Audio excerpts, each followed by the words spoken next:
let's just dispel some myths because I see a lot of people talking about marketing agencies as providers of deal flow, providers of business owners that are interested in selling. And I want to destroy this kind of like belief that people have that M&A partners are the same as marketing agencies. So let's analyze that.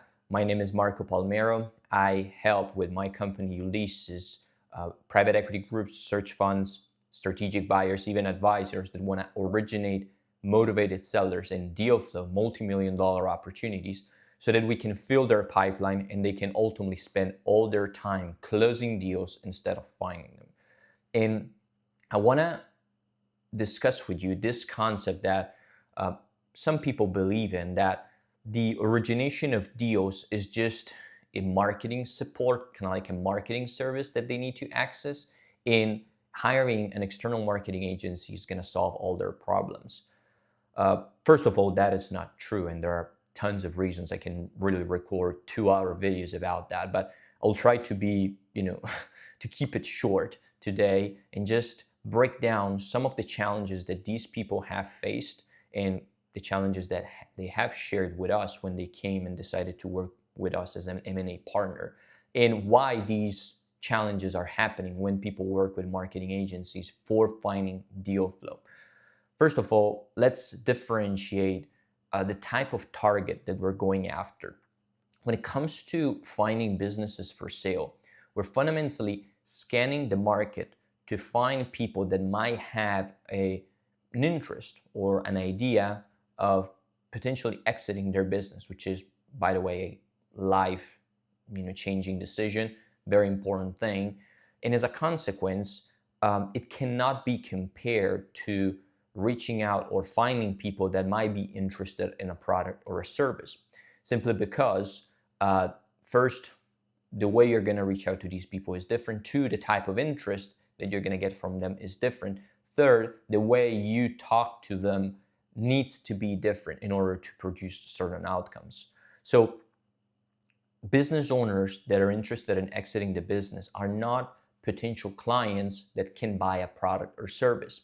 And as you can see here, immediately the kind of like support that marketing agencies provide falls and kind of like starts to crumble, because most of what these people do is just originate opportunities, find leads that are interested in a product or a service. And there's nothing wrong with that. That is an excellent service that helps a lot of people, especially companies that are in fact selling a product or service, because they fill their pipeline with people that want to buy that stuff.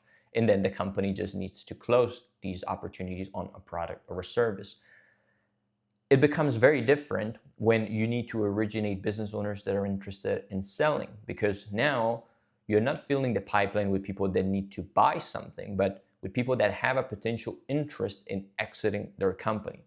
It's very thin and very kind of like subtle as a difference, but it can tell you that makes a whole, difference. It is something that is so relevant that it completely jeopardizes this campaign, and that's why people are not able to get results through marketing agencies, because the agency just looks at the lead that they need to find as somebody that is going to be interested in something.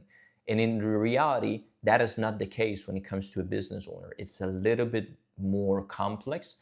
And if you don't understand that level of complexity, chances are you're never going to get opportunities, through the door. And that's what, a lot of what people struggle with before they came to us for support. They said, well, we tried different things in the past with marketing agencies, but they weren't able to deliver the opportunities that we wanted, or they just brought us leads that never mentioned they were contacted in the first place, or they never said they were interested in selling the business. So as you can see, a lot of friction happens there. And the key problem is the fact that we're addressing audiences that want to do different things. That's the first and most important aspect. Now, there's another thing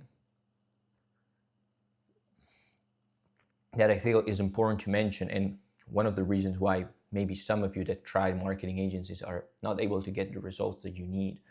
And the issue is most of these people might have a very specific knowledge into one thing. So it might be Facebook ads, it might be cold email, it might be LinkedIn. And certainly they're going to pitch you on that service, which is the right thing to do, because if they are experts at something, they should certainly try to provide service in that area.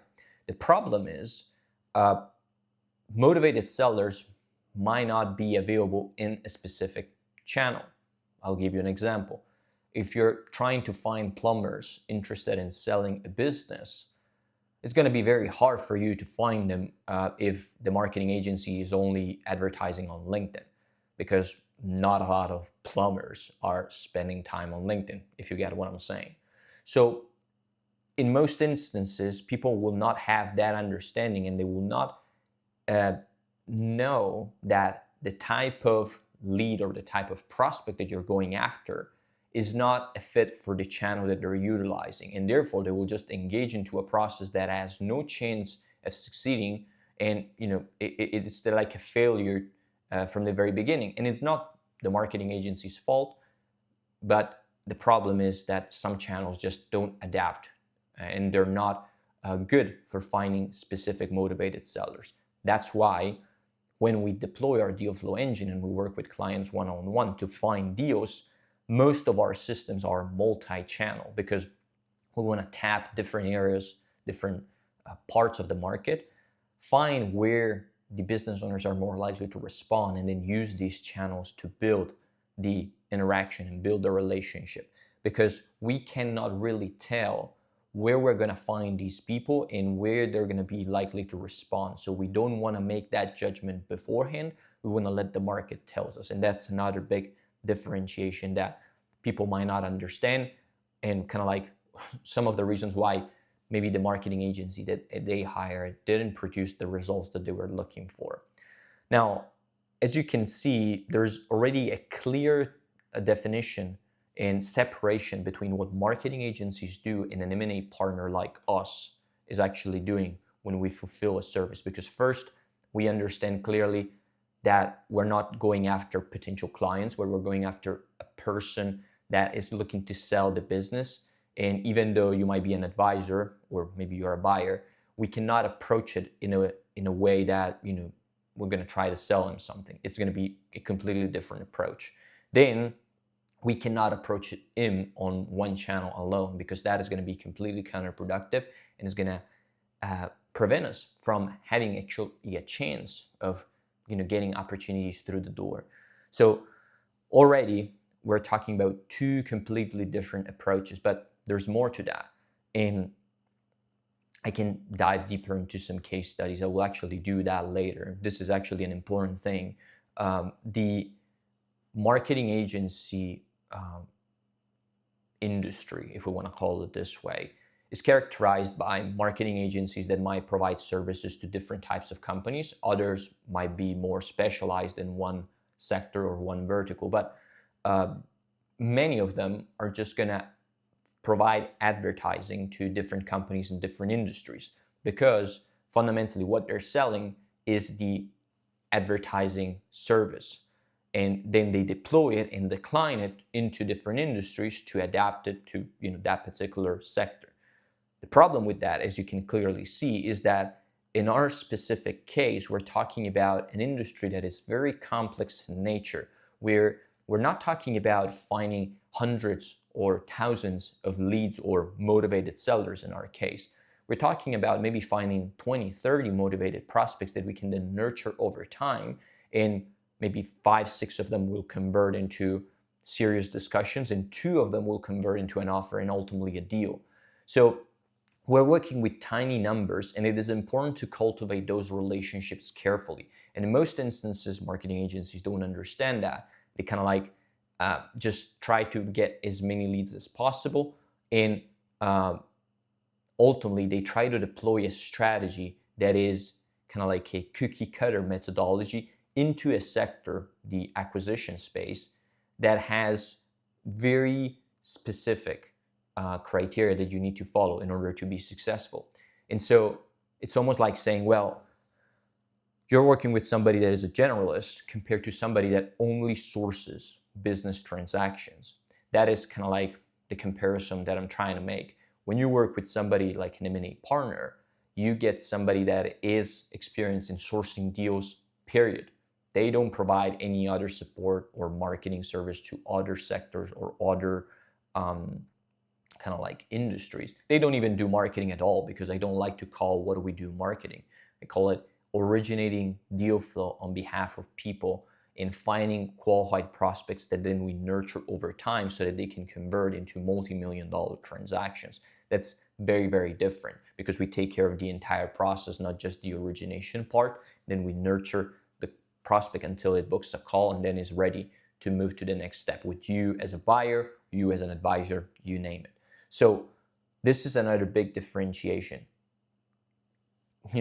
What kind of experience that marketing agency that maybe you worked with in the past or that you're planning on working with has in the M&A industry? If the answer is none, I mean, they might be very good at what they do. I don't want to criticize them, but maybe they are not the right fit for what you're trying to accomplish, which is finding motivated sellers that want to exit their business. And so from that perspective, I would encourage you to see what the case studies are and what the reference, engagements are. Some examples I can give you, at least for ourselves, are, well, one for an advisory firm, one for a search fund, and one for an investment firm. First is the kind of like a funny conversation that I was having yesterday with an advisor that hired us to find deals for them, right? Because they wanted a bigger and better pipeline. They wanted to increase the commissions that they were generating. So they said, okay, let's find some more deal flow. Let's have Marco and his team work on that and use this DealFlow engine to bring us opportunities so that we can focus on closing. And we were having this very good call, kind of like our check-in calls that we do weekly for our bespoke high-paying clients. And the gentleman told me, well, interestingly, one of the leads that you brought us a few weeks ago has been presented to one of our buyers, and they're now under LOI, planning to close in the next 3 weeks. That is going to be a $10 million transaction. And we, as advisors, so our client, are going to generate probably 5% of it. So how much is it? $500,000? Yeah. If my math is not wrong, it's probably $500,000 in commission for themselves. So that's just one opportunity, right? And we were able to find it because we know the process inside out, and we know how to qualify the deal so that once it comes on the phone with our client, it has a higher chances of converting into a real transaction. And by the way, I was joking with him because I said, well, you were concerned about the tens of thousands that you paid us, but you're going to make 20, 30 times out of one deal, and that's not it, right? We keep sourcing for him. So he said, well, yeah, we're going to make a pretty good return on the investment. And that was in the home health space, by the way. So initially, there was a little bit of skepticism from his side because, again, he tried some marketing services in the past. And I said to him, we're completely different. In fact, now he's seen the result, and he can kind of like, I don't know if he will ever unsubscribe to working with us, because, again, in just a few months, it was able to spot this deal. Now they're going to make probably $500,000 out of it, and we have more that are coming into the pipeline. So this is just one example of case studies of people that we actually work with. Another one that I can give you is in search fund that was actually struggling because was working in a very specific niche. Within 7 days, he was able to find a transaction deal generating around $8 million in revenue and $2 million in EBITDA. And he's now under LOI, due diligence. Probably the deal is going to take a bit longer for him because he doesn't have all the finances, so he's raising financing externally. Part of it is going to be from his side, part outside. So might take not 3 or 4 weeks, but maybe more to close, probably end of the year. But still, very solid transaction and very good deal for him. And in that case, the return for him is going to be crazy because he's going to own the company. So he's not just an advisor; he's going to actually buy the business. So he made a good investment when he decided to work with us. And that's the point I want to stress, and I will get to that later as well. Um, we work on tiny numbers, as I mentioned before. So just a few leads can generate disproportionate returns in our industry, and other people don't understand that.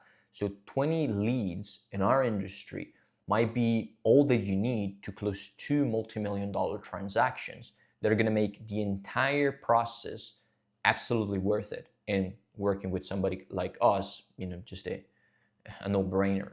So that is an important point, understanding that every lead needs to be cultivated, and a motivated seller is not just a person that wants to buy, or kind of like a normal lead. It's a relationship that we need to develop and cultivate, because the upside that we get at the end of the cycle is tremendous, and most people don't realize it in the beginning.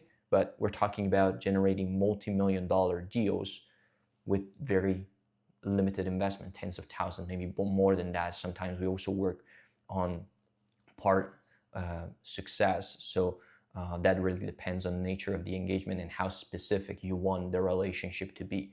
But let me get back to the case studies just to finish that. Strategic buyer, so investment firm. In this case, they were looking for specific assets that were very difficult to find in the market, and we got them in 2 months a $50 million transaction that they then closed. Now, that again, pretty solid deal, pretty good return on investment. And the point is, again, always the same.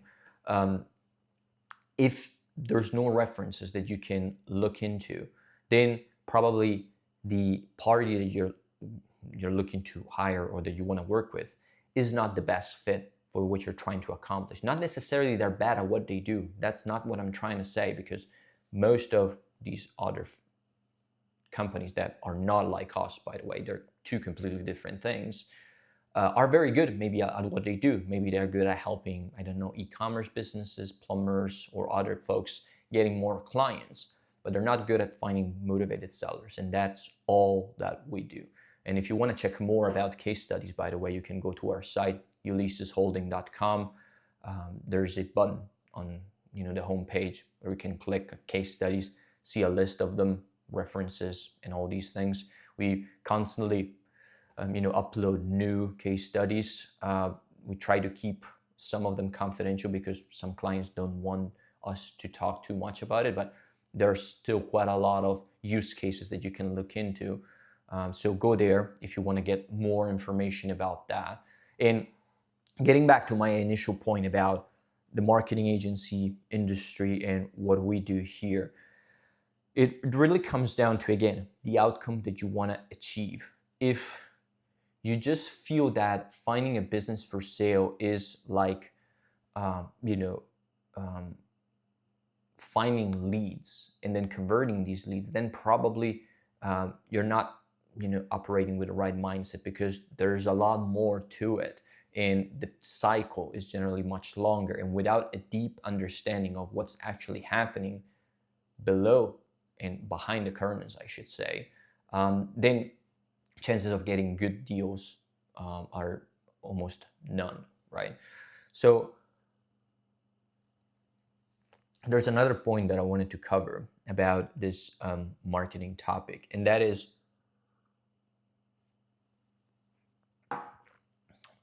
the fact that most of the times people will settle for what appears to be the most inexpensive option without realizing it's going to cost them in the long term. So I've talked with many people that came to us after months that we were having conversations, and they said to me, Marco, we decided to go into another direction. We hired a marketing firm instead of you as an M&A partner and kind of like deal originator.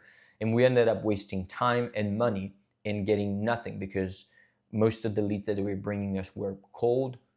Some of them were never aware that we contacted them in the first place. Others, they were never interested in selling whatsoever. So we basically wasted time and money on doing the wrong things. And that is, again, no surprise, because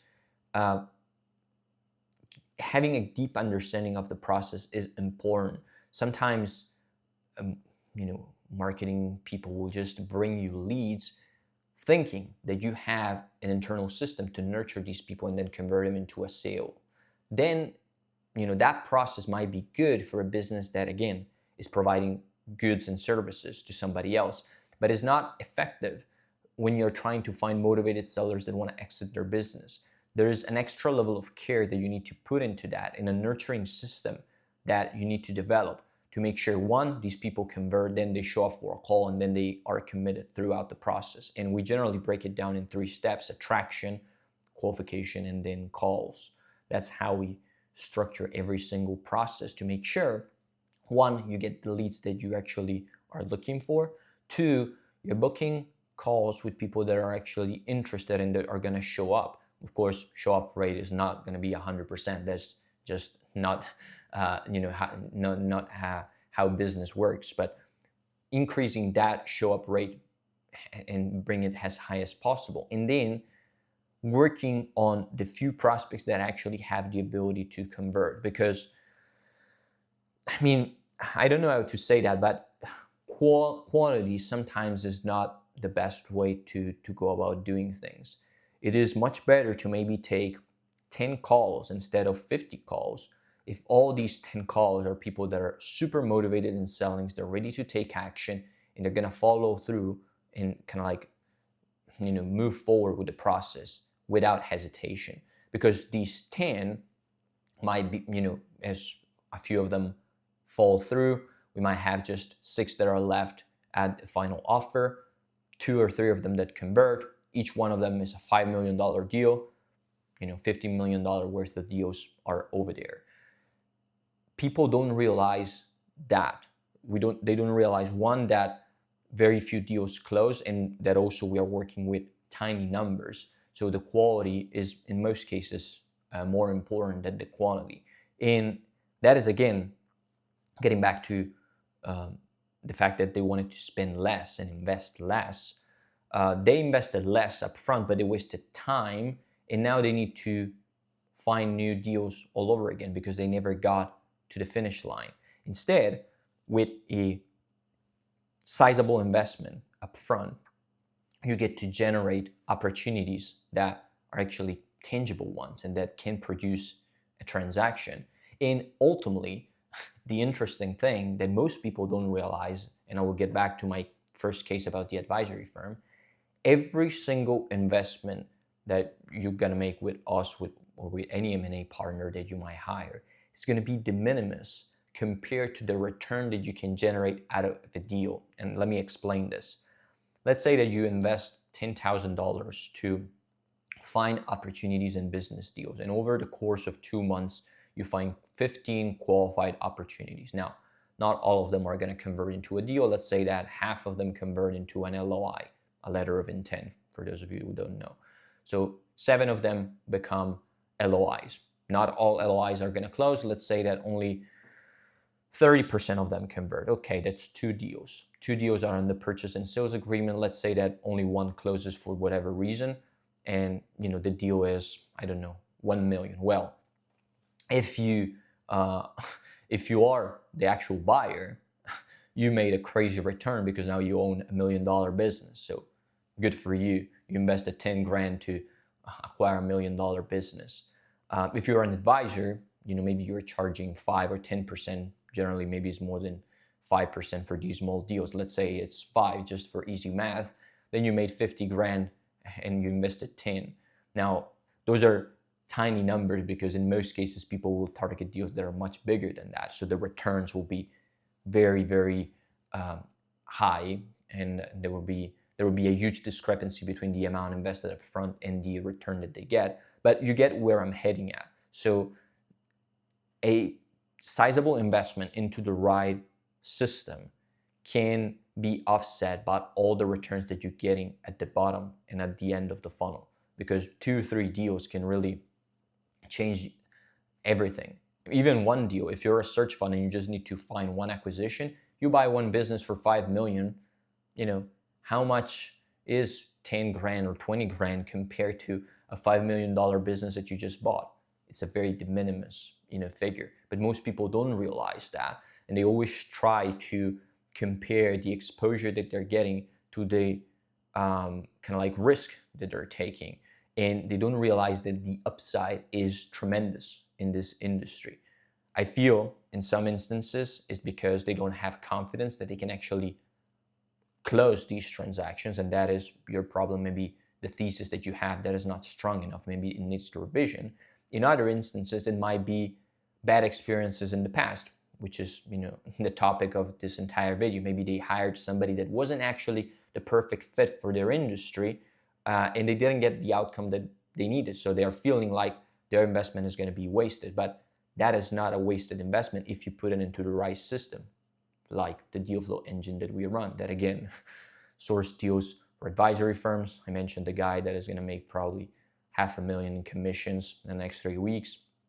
Search funds, the deal under LOI with $2 million in EBITDA. Investment firms, strategic buyers, talked about the $50 million deal.